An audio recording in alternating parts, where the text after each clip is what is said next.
change my display name, right?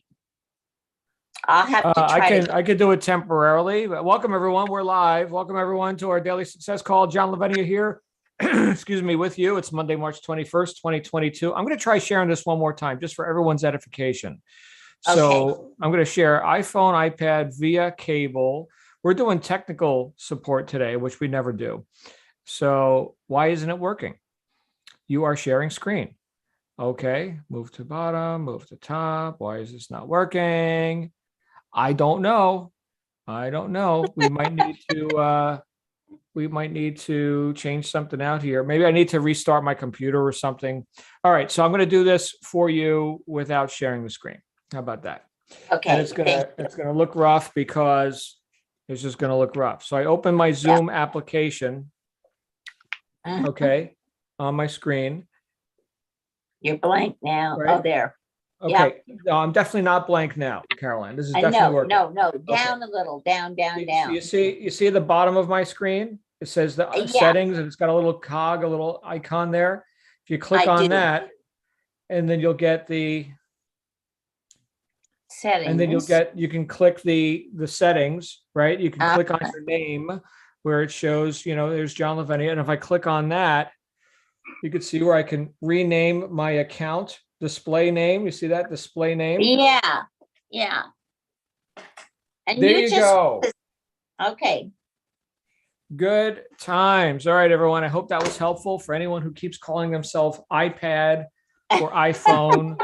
Now, normally I could dazzle you with my technology and just have the, instant screen share and everything I do on the phone. You could see right there. It's all very nice. But apparently, Zoom has updated itself so many times that I probably need to re-update or restart or whatever. I know I also just got a recent iPhone update. But be that as it may, we are live. Welcome, everyone, to our daily success call. Hopefully you have success with your teleconferencing software. Hey, Lana's here with us. Lana, all the way from the UK. Welcome, Lana. Hello. Glad you're here. Did you have a good weekend, Lana? I did, yeah. It was lovely. I spent most of it at my allotment. Yeah. Well, there you go. There's that. I love it. Yeah. We recently had, well, not a British holiday, but an Irish holiday. We recently had St. Paddy's Day where I got to eat corned beef and cabbage. Do you guys eat corned beef and cabbage in England? No. Okay. Probably years ago. Good.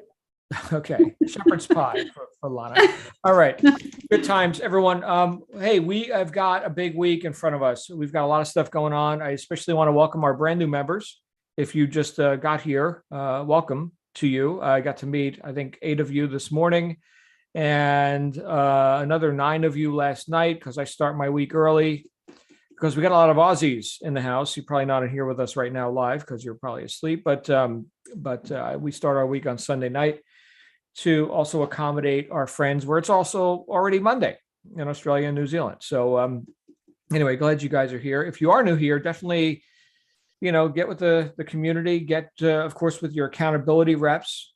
You'll be getting into our accelerator series, which is going to reveal to you more of what happens behind the scenes. A lot of times when people come into not just specifically low-hanging system, but a lot of times when people come into an online business, there's a gap between what they're expecting and everything that's taking place behind the scenes, which of course, right? I mean, you don't get full knowledge of the entire operation just because you enrolled as a student or something. But, we've got people like Lana all over the world, right? Australians and Brits, and even let some of us Yanks in here, right? To go ahead and man the various points that need to be manned here.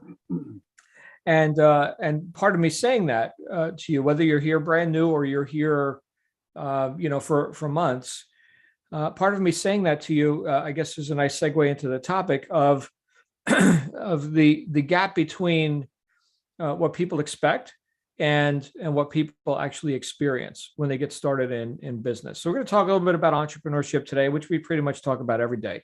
Lana, I'd love for you to chime in if there's something that, piques your interest. But I was just thinking about some of my friends who I get to work with in various capacities in the various businesses that I run. And a lot of times when people are assessing if they're going to engage in this or that, business model, they look for what, right? When people say, I'm going to do my due diligence, what are they typically looking for?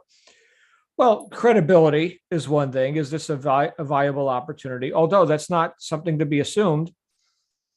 I've seen, statistically, millions of people who get involved in the wackiest crap. I mean, crypto Ponzi schemes and everything else, where they're basically throwing their money away, hoping for like a get rich with no work sort of a scenario.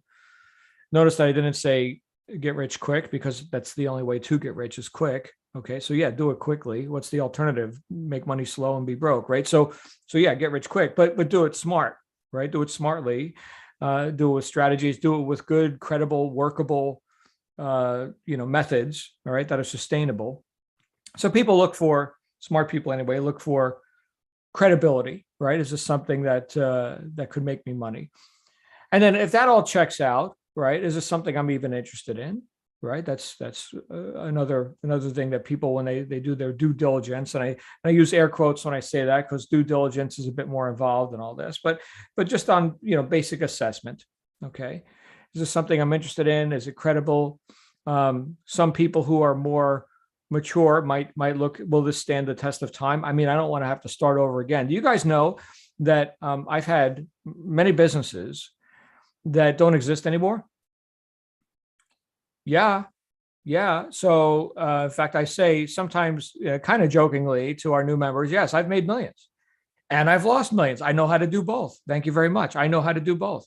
Right. But check it out, guys. I'm not getting any younger.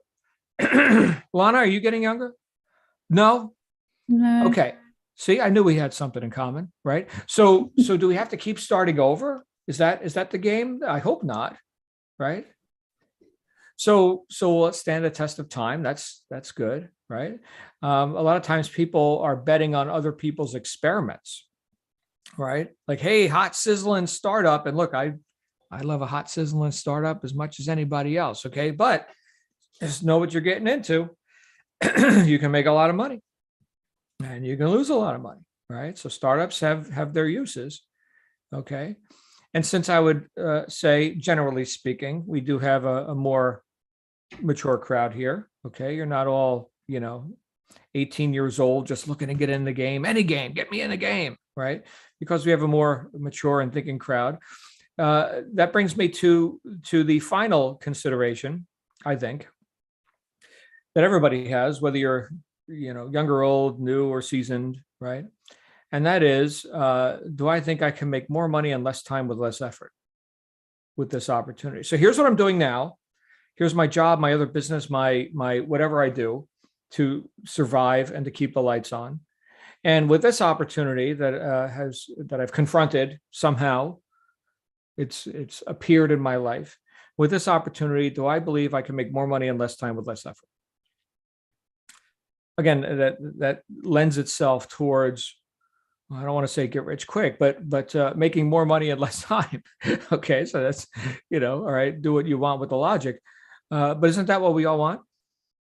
I mean, think about it, right? Mm-hmm. No, I'd like a business that is very arduous, and you see, it's a lot of work, and long delayed gratification. Okay, and then just enough to survive, right? Just a little bit more. Now that part right there, just enough to survive. A lot of times people have that programmed into them, because rich people are unethical, or the nasty rich guy that you saw in the movie or something. Isn't that interesting? All these superhero movies, right? Think of Spider-Man. You guys remember Spider-Man? Here's Peter Parker and his broke Uncle Frank, or whatever his name was, right? Well, we may not be rich, but at least we're honest. Why'd you have to say that? Like, rich people can't be honest? See, that's programming. You get that, whether you know it or not. You get that programming. That's why TV programming is called programming. All right, you're being programmed, and of course the villain is the billionaire guy, right? The green whatever goblin guy. He's the billionaire guy. Oh, I don't want to be bad like him. Those bad rich people. Always green. Right. So, so, so yeah, more money on less time with less effort. Okay. Now, I had somebody just today, Lana, and I'd love to hear everyone's thoughts on this. But I had someone today very candidly ask, can I do this with 20 minutes a day at the outset? Hey, I'm busy. I get it, right? I'm busy. I got the other thing, the business, 20 minutes a day. And I said very candidly, no. I think any business that we're going to get going, we're going to have to hit the throttle, right? We're going to have to really do it. And that's how I do stuff. So maybe I'm looking at it through my own lenses. Maybe I'm wrong. I mean, in my world, I'm right, but maybe in your world, I'm wrong. Maybe you can do this 20. I don't think so. But like when I do something, I'm all in. Half measures avail us nothing. Lana, why don't I bring you out here? I mean, you've seen, a lot. So what are your thoughts on all this less effort thing? So, if you're coming into a business and you want to spend 20 minutes a day, it's, what, you're going to watch half a video or something, maybe. And it's just that mindset of, if you want to come in and build a business and you're not fully invested, then, your actions, you reap what you sow, don't you? So absolutely. If you're not invested, I wouldn't be even give it a try unless you're totally going to, come in and give it all, because ultimately here we're building a life here, not just a business. We come here, lots of us, to change our lives. So that's what, the effort you need to be coming into. That's what I think. So it could be that sometimes people underestimate the amount of effort it takes to get something going. Now, I'm not saying that you can't get to a point where, it's 20 minutes a day and perhaps you've outsourced other things, but you've got momentum. Yeah. That wasn't at the outset. That wasn't like, hey, I just showed up, everybody. I mean, imagine if a farmer did that. So here's the farm. There's the land, right? 20 minutes a day. Now, in that scenario, yes, delayed gratification. There's a gestation period for these seeds, right? I mean, there's science that goes into that. But why is it when we get on the internet, a lot of times, and this is a generality, okay, so you don't have to own this, but here are the people that saw the sales pitch and they want to click the magic easy button and then money will rain upon them from the gods or something. No, Scott's got his hand up. Scott, I hit a nerve with you, Scott. What? No, just a few little You're points. swimming with the sharks again down there. I am indeed. I think the point you made about due diligence, I think that's very significant.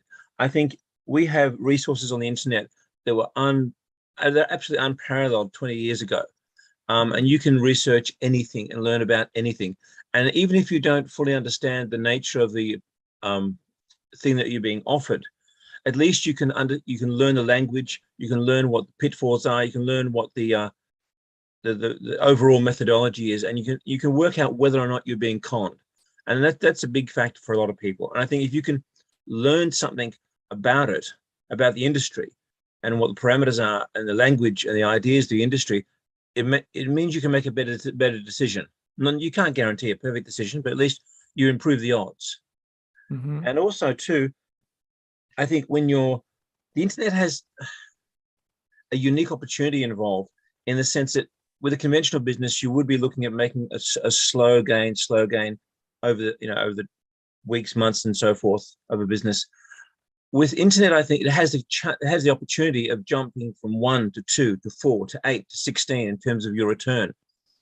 But I think even with a conventional business, you still have to deal with the learning phase at the beginning, that gestation period you mentioned. I think with internet, as with anything else, it involves learning. And so you will naturally go very slow and not be as productive as you would like to be while you are learning. But as you learn, you speed up and then you learn more and you speed up faster. So then you go from the 1 to the 4, the 8, the 16, and that logarithmic function can really take place on the internet, as it would in real life too, with the power of knowledge when it's being applied to the market situation. So I think so long as you give yourself permission to learn, I think you can do. And obviously that takes time, but then it speeds up everything. It speeds up the process. I think that's important to remember that. Thank you, Scott. Well done. I'm seeing in the chat, Joan said she missed Thursday and Friday because she was at the 4-day virtual Unleash the Power Within workshop. She's pleasantly pooped. Well, Joan, maybe you can come out here and give us a briefing on that. That's great. Were you dancing on tables with Tony? Hey, Kimberly, you've got the floor. Kimberly's got her hand up. Let's get Kimberly out here. Kimberly, where's Kimberly? There she is. I had to unmute there. All right. Well, you were just saying how the internet, everyone has this idea that you can, magically use 10, 20 minutes a day and become rich. But I think it was Tim Ferriss and the 4-Hour Work Week and that group who sort of created that. But even Tim Ferriss, even in the mythology that he sort of created in the group that came after him, who, jumped on the bandwagon, even he says in his book that, he created a business where that was impossible. And that if you want to do that, you need to create your business model, set up your business model where you have things outsourced and you have to create it that way. And that he has a business model of his supplement company it's impossible. So, I mean, you have to do it smart, not, not just because it's on the internet. It can be a 4-hour work week for everybody. So that's all. Thank you, Kimberly. Yeah. So Tim is an outsourcing expert, I would say. And yeah, he definitely got a fan base, so he's a good marketer, but I pretty much rejected that whole thing. I was like, this is unrealistic expectations. So, which is really what we're talking about here. All right. Sure. You could get to a 4-hour work week to that point, or a 20-minute work day, but at the outset, I don't see it. Now, let's say we did an hour a day. All right. So you guys want to be successful within your first year of this. And by successful, I mean, profitable and momentous and all this. Well, an hour a day sounds a bit more workable, although even still at the outset, I mean, look, I get excited about stuff. Scott's got his hand up again. I get excited about stuff. This weekend, I was in my garage. You guys know I bought this house, and the guy who had the house is like all makeshift wood shelves and all this stuff. And it's a block wall with the stucco. And I'm pulling out the wood. I got a big pile of wood. Anybody need wood? I got wood if you want wood. But then I'm patching up, the block and the stucco and making it all beautiful white. And then, going to be putting in the nice metal racks and everything that I want in the garage. Right. And I spent 12 hours straight in the garage yesterday. I forgot to eat. Fine. Okay. That's like, I get into it. Now that's me. Again, maybe that's not in your world, but in my world, my favorite 4-letter word, done, right? It's still not done, by the way. So, Scott, you were going to say? Yes. I'm just thinking, the 4-hour work week. I think it's the concept of the 4-hour work week is like setting a goal that's extremely, extremely high, whether it's in terms of the amount of money you make or the minimal number of hours you work. I think if you start with that as the goal, however impossible it may seem in the beginning, I think your mindset will structure, you will tend to structure your business to that end. Whereas if you aim for, say $2,000 a year, you will structure your business to that end, and they'll be totally different businesses. And what will happen is, as you reach the point of making $2,000 or $4,000 or $5,000, you'll get to a point where you'll have to restructure everything about that business in order to make it a $100,000 business or a $200,000 or a $1 million business. The whole structure will be different. Whereas if you start with the idea of making $1 million business, even though it seems far, far fetched, you will start to think about structure from the very beginning. And if you think about a 4-hour work week from the very beginning, you will start to think about how can I structure what I'm doing to that 4-hour that 4-hour sort of goal. And the business you will create will naturally tap into that huge goal from the very outset, because the structure will be there. And I've heard of people who said about Etsy as well, I did this part-time, did a little business and so forth. But then when I wanted to expand, I had to change everything. I had to think about virtual assistants. I had to think about how to use templates. I think the whole process of what they do had to change, because they never started out with a big concept. They started out with a small concept. And when you do that, your methodology is a small concept methodology, which does not work for the big money. So you start out with the big money in your mind, and it's going to take a while. That's fine, but at least your whole process is gearing up towards big production. Like you would start a big factory to produce 10,000 cars, just focusing on handmade production. It wouldn't work. You start with a production line as the end goal. You see the mindset is totally different. So is the capital investment, though. I mean, and that's Yeah, an but- extreme example. But at least you have that in mind. You're going to start thinking about how to get that investment, how to do this, how to do that, because those things will be in your mind. You may not do that straight away, but at least that's in your mind, it's in your thinking, or your planning is always there in your mind.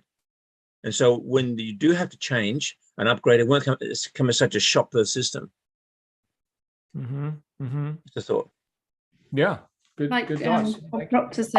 Bob Proctor always says about goals, isn't he? Get a goal that's really out of there, unreal. Feels really unachievable. Absolutely. Start with that. Absolutely. Well, yeah, we're talking about thinking with the end in mind.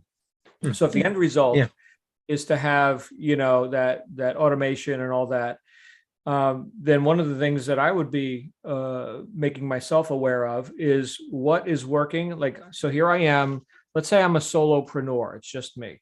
Okay. So I get this action to the point where I could pretty much write out the whole thing, like do that, then that, then that, then that. My wife is a master of this, by the way. You guys haven't met my wife. She's my secret weapon. And she knows a lot more about outsourcing than me. And so she's got assistants that are specialists in different areas, but she wrote up, here's the procedure that is that's a winning action. I've demonstrated it many times, and here's the way we do it.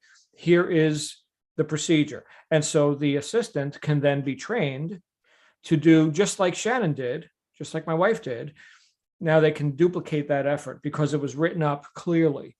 All right. So perhaps part of the process of getting momentum in your business is getting it to a point where it's duplicable. And then you can hand that off. Here's your post. Now you can hand that off, and it's not going to cost you. See, one of the things that has been an issue for me when it comes to outsourcing, right, is the whole idea, if you want something done right, you got to do it yourself. Anybody grew up with that idea, right? You want something done right, you got to do it yourself. Well, that's terribly limiting, right? And yes, it's workable if you're just a self-employed guy, like Kiyosaki talked about in one of the books that I recommended to you all, is the cash flow quadrant.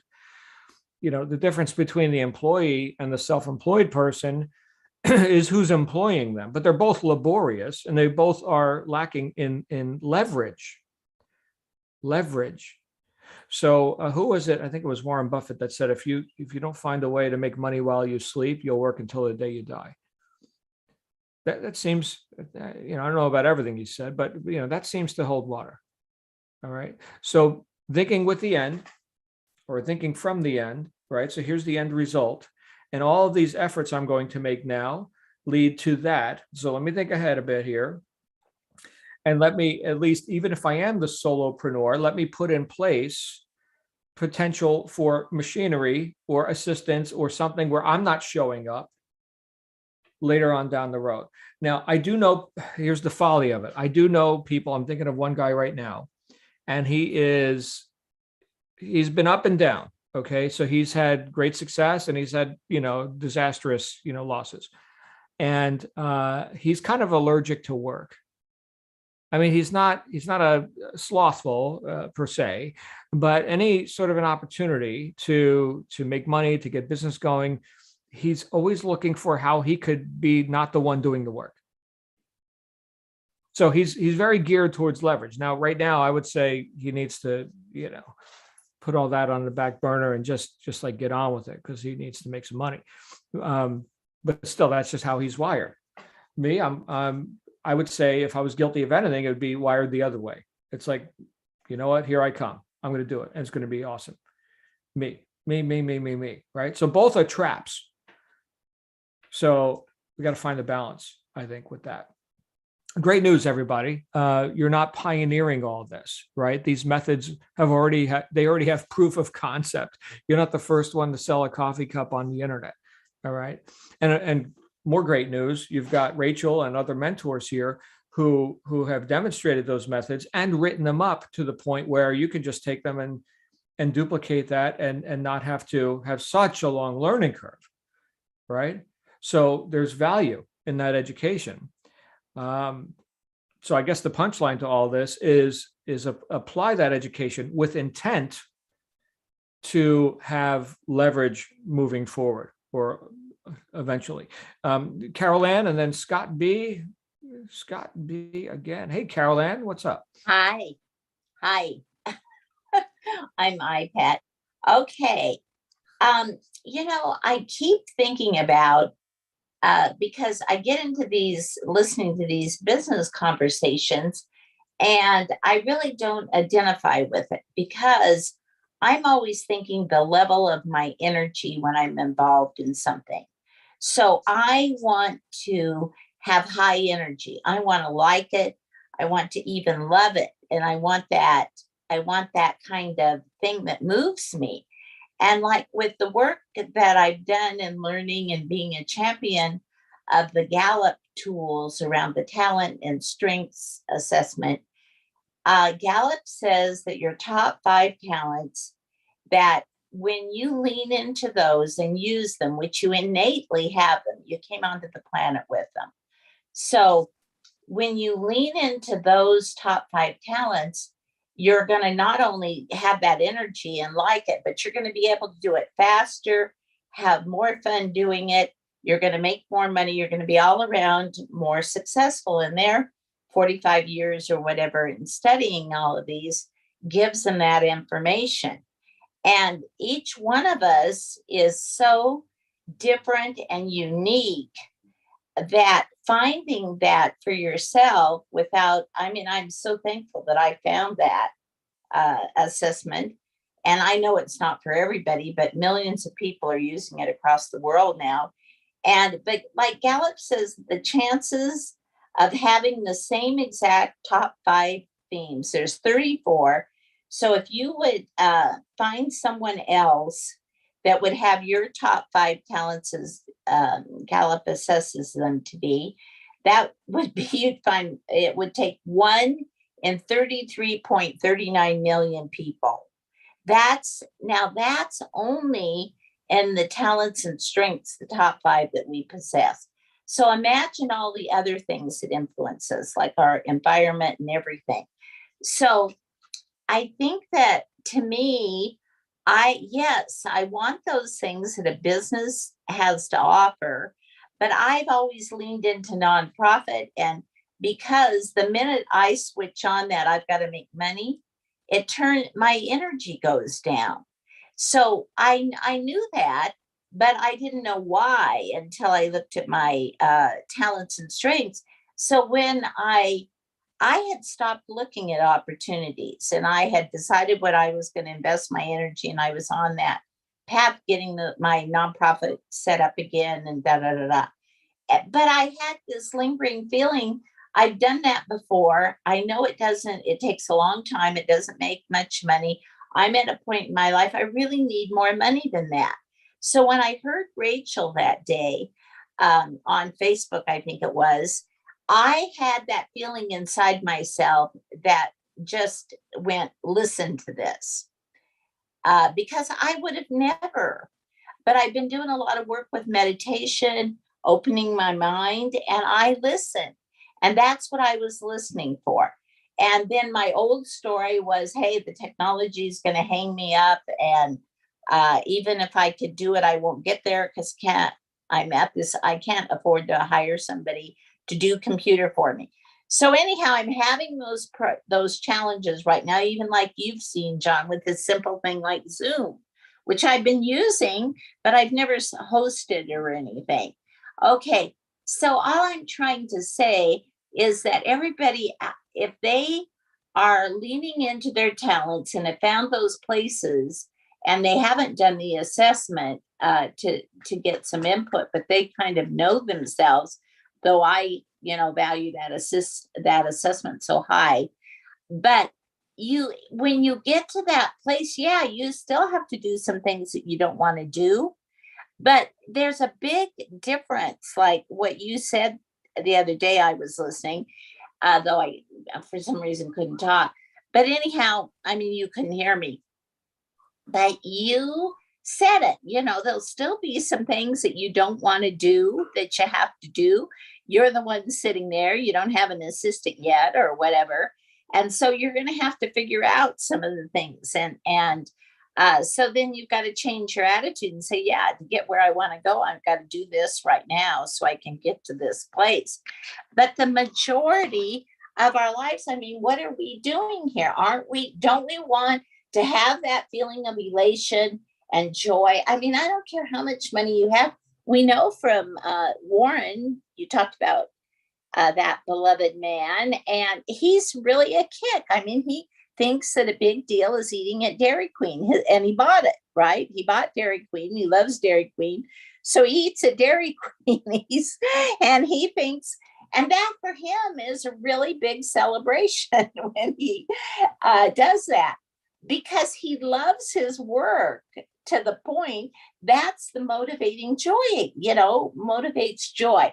So anyhow, I just want to say that I'm happy to be here with you guys in the conversation, but my brain really is not wired around that business conversation. So I'm hoping that as I listen, I get enough of it that I can kind of transcend or have more of a balance, like you said. Thank you, Caroline. Yeah, that's why we have these conversations, to get you into all of it. So glad you're here, my friend. Good times. All right. Scott, why don't you have the last word? Then we're going to go ahead and wrap up.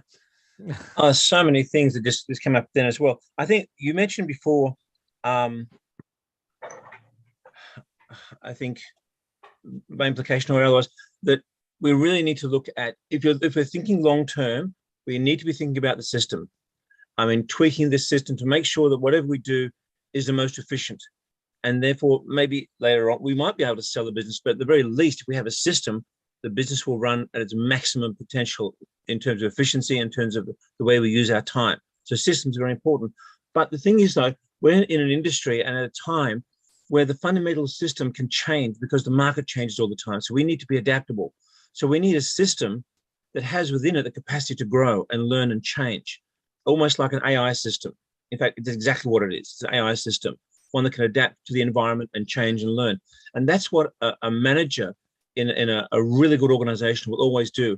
He won't worry so much about the coalface stuff, what happens on the floor, but he will be tweaking it at the upper level to make sure the systems are in place to be adaptable and changeable quickly to change in the marketplace. So the manager has to be AI, basically, an AI sort of mindset of tweaking the system, always the system. That's his main focus, so everyone else can do their job properly. And I think this idea of talents as well is very interesting. I mean, going with your talents. And I think of the artificial scenario of someone who could live forever and never died. They would be able to do something for 20, 30, 40, 50 years, fall in love with it, and then get bored and find something else. Develop it from scratch, a profession, a career, anything, and do it again. And every 50, 60 years, they could start a whole new life with different ability, different skill set, totally different life. And they would discover through the course of time that their talents were almost infinite, because you spend the time with something, you learn about it, you fall in love with it. There's always something about what you do that you'll fall in love with, whatever it happens to be, no matter how diverse that they may be, if you have the time. So it wasn't the talent that's the question, it was the time and how much time you could focus to discover what was within you. And if you had unlimited time, you would discover that basically there's no limit to what talent you think you might have. But also too, I think the idea that we need to be engaged and be able to enjoy the moment of what you're doing, I think that's a fair point. But I also think that has relevance in terms of a comparative viewpoint. I mean, the thing is, what do you want to achieve? And once you want to achieve something enough and you focus on it enough, then everything you have to do, everything that's logically required for you to do to achieve that goal isn't the issue. It's not where your focus is. Your focus is on the goal. And so therefore everything else by comparison, whether it's good or bad, whether you inherently enjoy it or not, is of lesser significance. It sort of fades. All that you focus on is the goal, and everything else takes meaning from that goal. So if you're doing something you don't like, you say, oh, yeah, I'm not thrilled about this, but who cares? This is what I want. This is what I'm going for. So you stop caring about whether you like it or not. You just go for what the things you do want, and you focus on what you do want. That's the mindset change that I would go with. Well, thank My you, 10 Scott. cents worth. Yeah. Yeah, good times. I mean, I don't like tearing out old wood and, you know, patching up, spackling, but I definitely got a goal. I got a goal, right? So like Carol Ann indicated, yeah, sometimes you're going to do things you don't like to do. What did Albert Gray say? He said successful people have formed the habit of doing things that failures don't like to do. Okay, right? Why? Because we subordinate our preferences to the outcomes, right? The outcomes are take precedence. So anyway, thank you, Scott, and thank you, Lana and Carol Ann, and everybody who shared, Joan, and everyone else in the chat here. It'd be great to hear you guys more too, although some of these chats are really good. Thank you, Joan, for your input as well. Hey, why don't we get together tomorrow? We're gonna have Karen out here, right? She's gonna talk to us about some stuff. She knows stuff, right? Anyway, let's get together with our accountability reps today. If you are having technical issues and stuff, like Carol Ann was reporting, there's also a Facebook group, which has its uses, right? You can go in there and you can search by keywords and you can just find answers and ask questions. It's all there for you. So Lana, thanks again for tuning in with us here today and co-hosting. We'll see you guys again tomorrow. Have a great day. All right.